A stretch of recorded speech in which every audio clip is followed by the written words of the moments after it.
Mən oxumadığım şeyi bizə ata bilmərəm. Ya oxumaq lazımdır.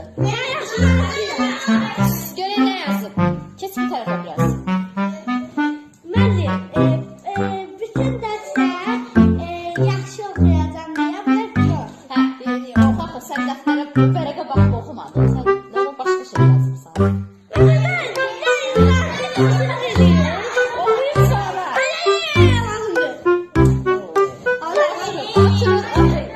Ya oxumadın şey. Yalnız bəlkə yazıbsan evini saat nə bilim. Başqa şeylər yazıbsan orada. Mənim elə şey yazmaram. Mənim dərs haqqındadır.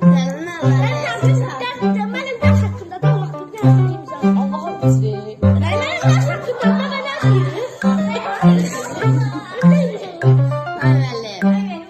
Baş şey biz atacağım.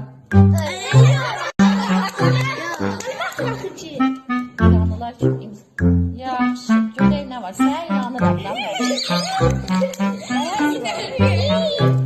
Bizi fiziki tərbiyəyə çıxarın. Yaxşı. Amma bir şərtlə. Hava yaxşıysa.